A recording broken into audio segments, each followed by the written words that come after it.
A Singapore model, the voices say. By God's grace, this nation will be a first world country.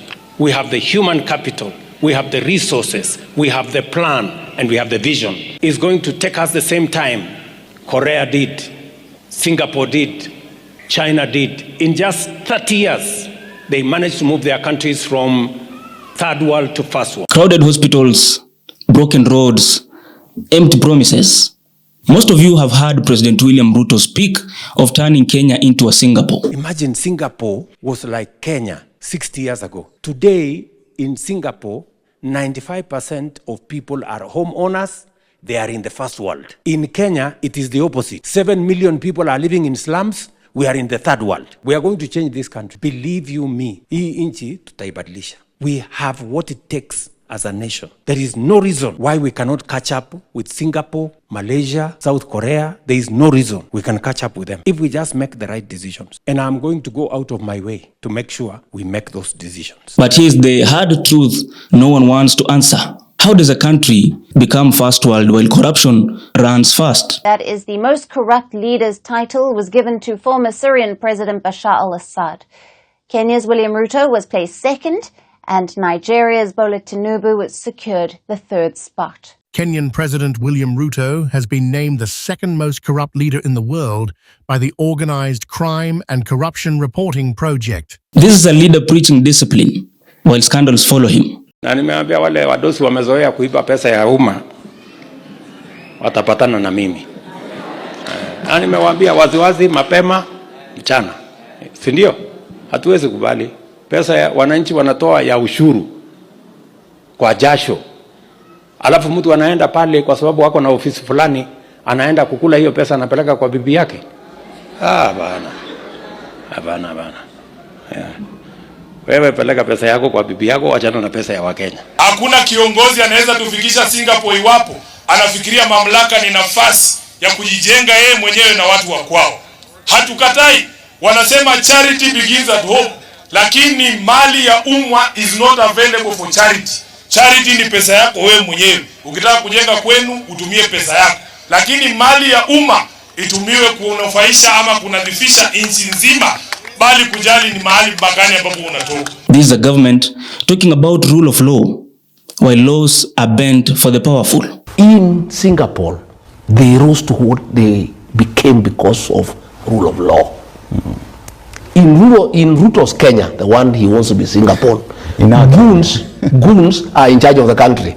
And he is saying that Kenya can be like Singapore. Everybody knows. However, these are promises of affordable housing, while citizens can't afford food. Here, we have an affordable housing project.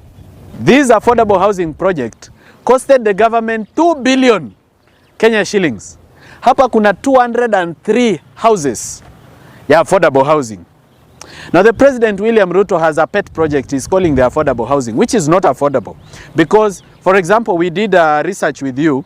We realized that to buy a bed sitter in Kirinyaga, it will cost you 1.7 million shillings.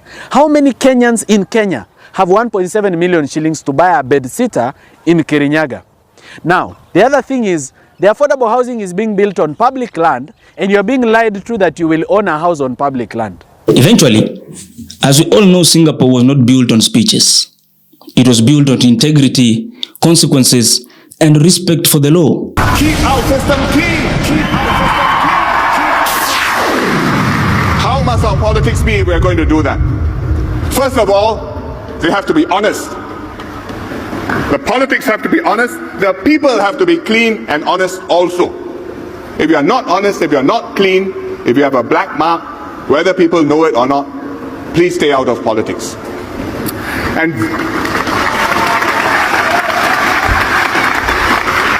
so we need honest politicians, and we also need voters who can tell the difference between people who are honest and people who are not. So ask yourself, can development survive where looting is normal? They gave you land, they gave you money, you build a house, then you sell it to them.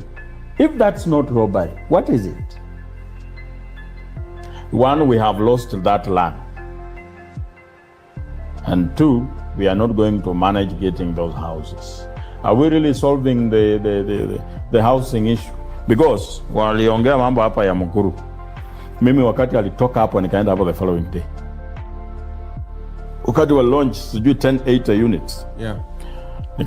Juu siameningi mambo mingi, so ikaona wacha nifike mwenyewe nione hii maneno itakuwaje.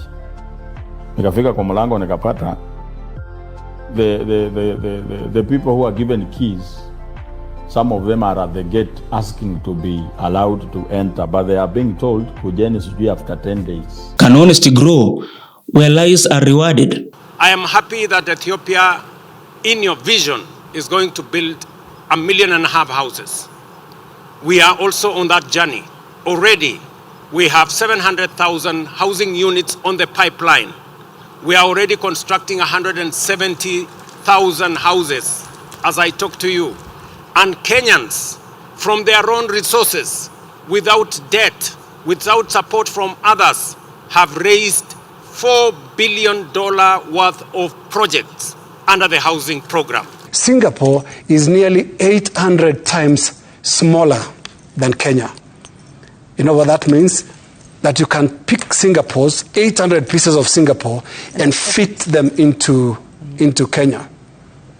This is a small city-state that has done so well, no doubt, but in terms of size, we are not picking our size. Population.